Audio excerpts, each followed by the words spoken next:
At ayun na nga, ayun na nga, ayun na nga, mga master ko, mga kuya ko, mga ate ko.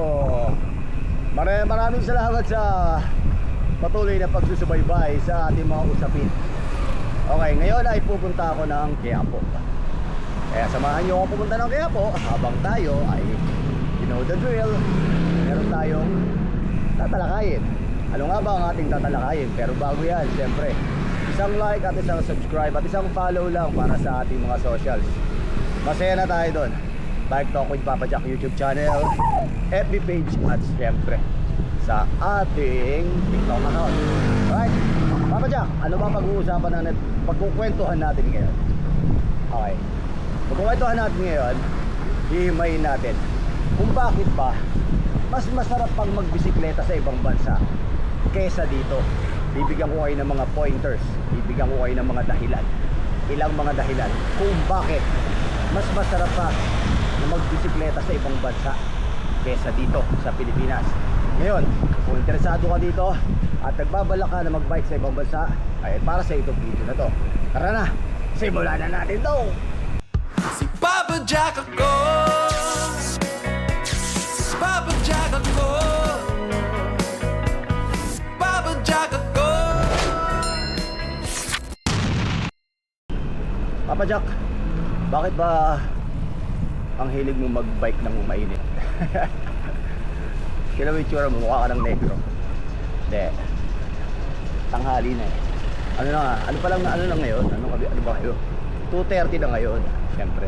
Oy, shoutout muna dun sa mga bago nating followers, saka dun sa taga Canada. Ayan, mga nagme-message, nagko-comment. Shoutout sa inyo lahat dyan.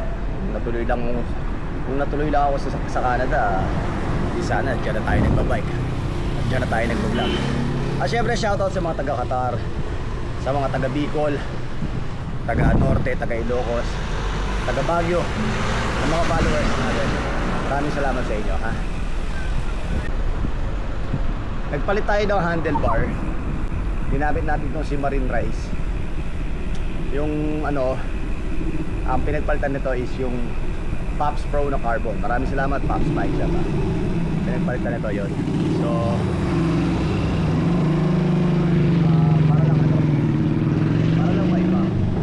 para lang maiba yun natin, yung ride natin. Kasi magagamit ko yung Pops Pro na ano, ang bilis-bilis yun. Sabi nga ni Best Joe, mamadali ka kasi ano yun eh, aggressive type yun na backsweep, kaya maganda. Eto kalmado lang tong ano, para ka lang naka-clunker, diba? So shoutout muna din sa ating mga partner, ha. Mondings, Cycle Art, Beer Protect, King Rivera Beauty Spray. Shoutout sa inyo lang. Simulan na natin to, ha. Ayun, bakit ka ba masarap mag-bike sa ibang bansa kaysa sa Pilipinas? Alam niyo naman na siguro yung mga dahilan, diba? Pero baka mamaya kasi meron pa kayong ilang dahilan kung bakit mas masarap mag-bike. Kahit ako sa inyo, unang-una yung bike lane. Sabi yung bike lane. Sa bike lane, dito sa Pilipinas, walang seguridad ang mga nagbibisikleta para magkaroon sila ng ligtas na pagbibisikleta. Automatic, kapag may ganyan, gaya nyan, ikaw ang iiwas para makadaan ka. Unlike sa ibang bansa, protektado nila ang bike lane. Protektado nila at bawal dumaan ang mga sasakyan sa bike lane. Yun ang kaibahan. Pumunta ka ng Italy, pumunta ka ng Paris, napaka-protektado nila ang bike lane. Okay?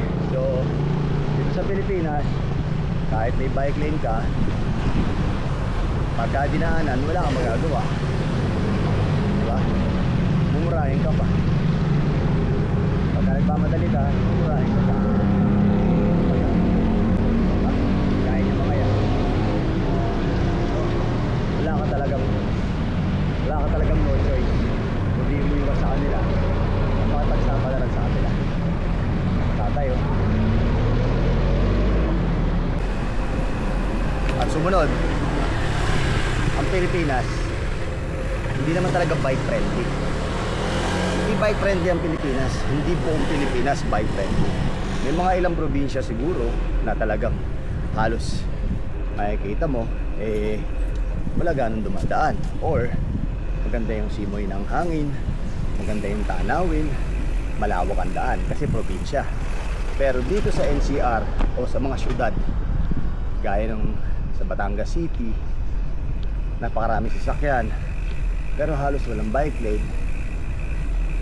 Gaya sa Quezon papuntang Bicol, walang bike lane. Pumunta kami ng Bicol, wala kami na daan ng bike lane, two-way lang yung daan, sasakyan lang, dalawang sasakyan lang magkabilaan, tapos yung ka na sa shoulder dadaan, yung mga ganong sistema ba. So yung mga tao na gusto magbisikleta, hindi makapagbisikleta ng maayos, gusto nila magbisikleta pero paano sila magbibisikleta kung ganon yung sistema, diba? So dito tayo sa bike lane, makita ko sa inyo. Bukod doon, yung mismong daan natin hindi bike friendly. Bakit ko nasabi hindi bike friendly? Kasi may mga manhole na naka-open. Oh! Gaya nun, may mga manhole na naka-open, may lubak-lubak sa gilid. Alam mo yun, hindi safe para sa isang siklista na gawin yun, na magbisikleta sa malayo o magbisikleta sa malapit o mag-bike to work, diba? Kaya yan, inaharangan yung bike lane natin. Tapos pupunta ka naman ng norte, wala kang magagawa kung pupunta ka ng norte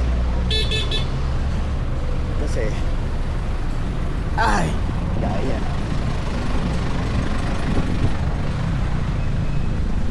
Ang gagawa pag ano, no? Sa norte, ang problema sa norte, wala namang ilaw. Pumunta kami ng Baguio, isang pass, walang ilaw.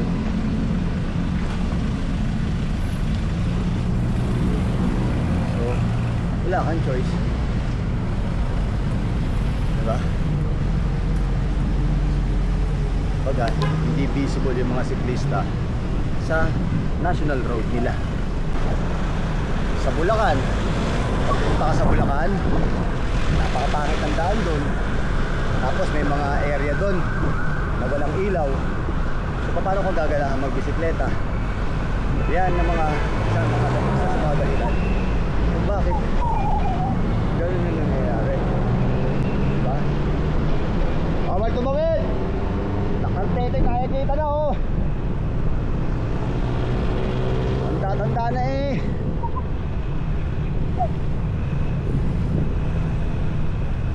Yun mga isa sa mga dahilan kung bakit hindi pumapabor ang Pilipinas sa siklista. Kaya tayo nauubusan ng gas. Bukod doon, yung mga tao sa Pilipinas, eto aminin nyo na, aminin nyo man o hindi, yung mga tao sa Pilipinas, hindi ko nilalahat may mga kasamaan din ng ugali. Kaya nga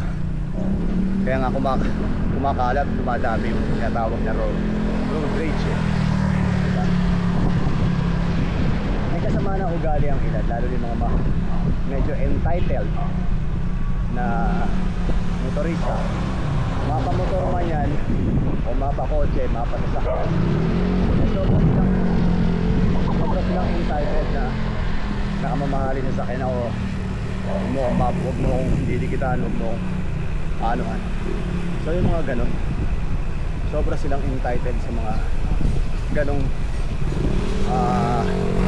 kalagayan ng buhay, which is tayo, iniisip nila nakabisikleta lang tayo, mura lang yung bisikleta natin kahit mabangga tayo, tapos iniisip nila perwisyo tayo, diba?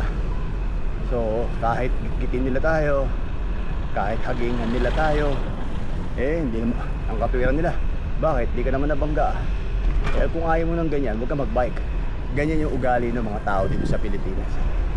Ang sasama ng ugali, yung pakiramdam mo na pili nila yung daan, diba? Sama na ugali, nakakainis. mga nakakaintindi lang sa atin karaniwan yung mga nakasasakyan na nagbibisikleta rin. May mga nakakasalamuha tayong motorista na masasabi natin na palagay ko nagbibisikleta to kasi mapagbigay sa siklista. Pinapauna tayo, binibigyan tayo ng way, hindi tayo inaharangan sa daan kasi lalo kapag kapaahon pinapauna tayo kasi alam nila kung gaano kahirap umahon. Alam yung mga ganon. So dito sa Pilipinas, isa sa mga problema, tao. Ano na ba yung mga nagawa na natin? Una, bike lane, diba? Pangalawa, ilaw, diba? Tapos yung mga manhole, safetyness ng daan, wala. So yan, pangatlo, eto, yung mismong mga tao ang problema. At meron pa, maniwala kayo sa akin. Pero syempre bago natin simulan yung susunod, baka hindi ka pa nakaka-follow, mag-follow ka na para sa magandang ekonomiya. At huwag kang mag-i-skip ng meals, ha. Ibig sabihin, huwag kang mag-i-skip ng video natin kasi malaking bagay yan para magpatuloy na kayo. Okay? Shoutout muna doon sa mga partner natin ulit. Maraming salamat. At meron tayong madadagdag na partner. Wala kayo sa akin, meron dadagdag na partner. So abangan natin yan. Ano nga ba yung susunod natin, Papa Jack? Susunod natin dito sa Pilipinas, kapag ikaw ay turista, biker ka or bike tourer ka, mula ka sa ibang bansa, hindi tourist friendly, hindi bike tourist friendly ang Pilipinas. Bakit? May mga pili lang na lugar na pwede nilang pagbisikletahan na magiging masaya sila. Pero pagdating dito sa syudad, hindi bike friendly ang syudad ng karaniwan na city sa atin. Kahit saang city pa yan, basta city, hindi bike friendly yan. Bakit? Kasi isipin mo, pumunta ka sa isang hotel, wala kang maayos syempre na parkingan, wala kang ligtas na parkingan, wala kang, pagka gusto mo kumain, wala kang ligtas na parkingan sa mga restaurant. So kapag gusto mong kumain lang sa labas sa restaurant, wala kang pa parkingan, iisipin mo pa kung saan ka magpapark, yung mga turista, diba? So isa yan sa mga problema natin dito sa Pilipinas, kaya hindi sila matatawag na bike friendly ang Pilipinas. At kahit anong gawin nila na isulong yan, hindi nila magagawa. Dito na tayo sa may Maceda.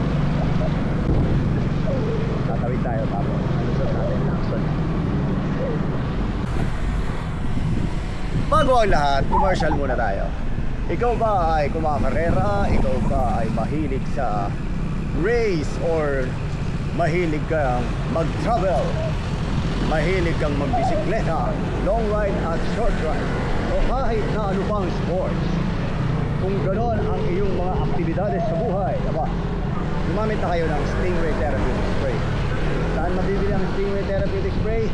Ilalagay ko yung link at umorder na kayo doon. Para yan sa anti-pulikat, anti-muscle stress, anti-muscle fatigue, at muscles wasap. Okay? So, click na nyo lang. Tapos, makikita nyo na kung saan kayo makaka-order. Yan ang ginagamit ko for how many decades, how many years. Alright? Maraming salamat. At syempre, meron pa. Eto pa, meron pang dalawa. Ako, kumapit ka. Ikaw, kuya, kumapit ka. Kumapit ka kung bakit hindi bike friendly ang Pilipinas.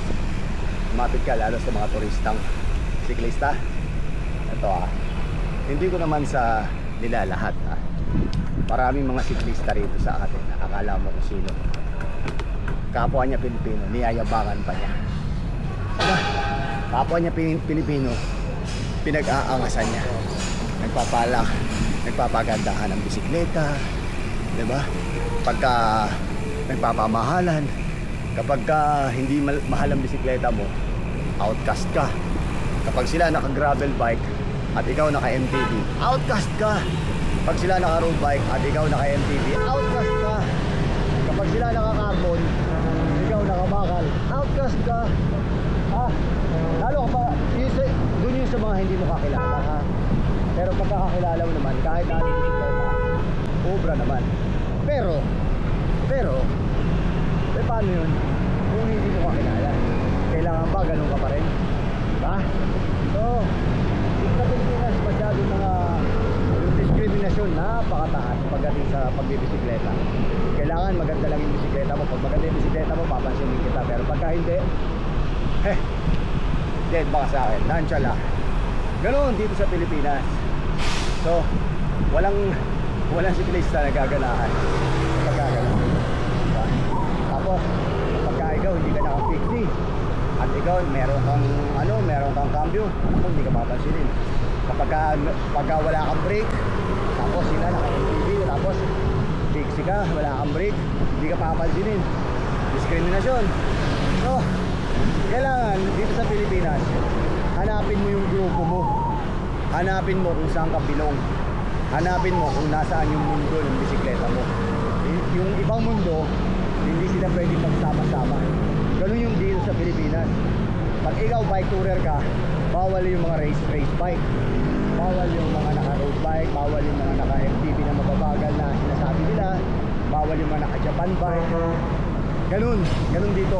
Pag ikaw ay naka-gravel bike na carbon, dapat naka-carbon ka rin.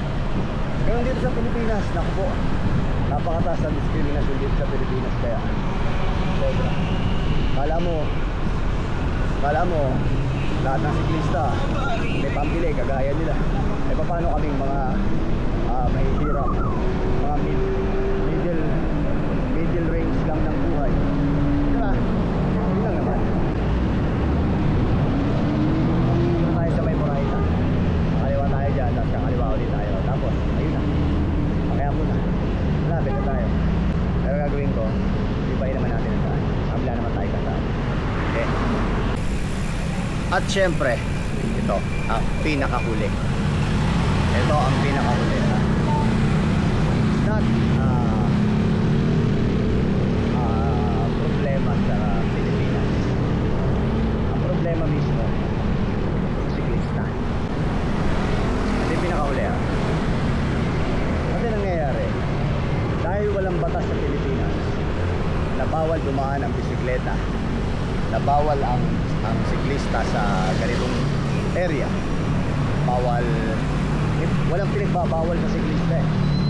Kaya nangyayari sa siklista, kahit bawal, tira pa rin sila, tira hanggang sa nagkakaroon ng disgrasya. Nagkaroon ng disgrasya, is yan, diba? Bakit? Kasi walang matinong ordinansa ang Pilipinas para dun. Gets nyo? Pero kung merong matinong ordinansa ng Pilipinas para sa mga siklista, I don't think na dadami ang madidisgrasya. Kaya nagiging hindi bike-friendly ang Pilipinas dahil habang naglalakad tayo dito, music muna tayo, ha? Makinig muna kayo bago tayo magsalita. Kapag tayo'y napagod, ipapahong nga lang tuhod. Sabay tayong mangangarap kahit malabo ang ating hinaharap. Hindi ako susuko sa hirap ng mundo. Patuloy pipudal sa hamon ng aking buhay. Mahihirapan ako pero di ako papatalo. Diretso lang sa tabo ako hanggang sa marating ko ang dulo. Hindi ako susuko sa hirap ng mundo. Patuloy pipindal sa hamon ng ating buhay. Hindi ako susuko sa hirap ng mundo. Patuloy pipindal sa hamon ng aking buhay. Mahihirapan ako pero di ako papatalo. Diretso lang sa takbo ako hanggang sa marating ko ang dulo. Hindi ako susuko sa hirap ang mundo. Pagtuloy, tipidal sa hamon ng ating buhay.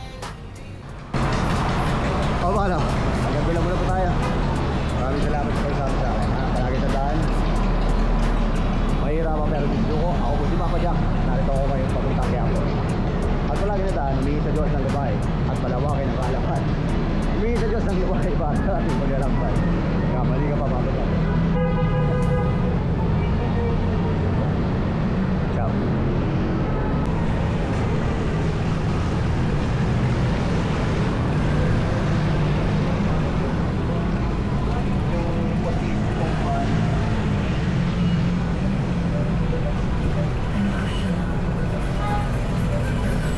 Magkano to ate?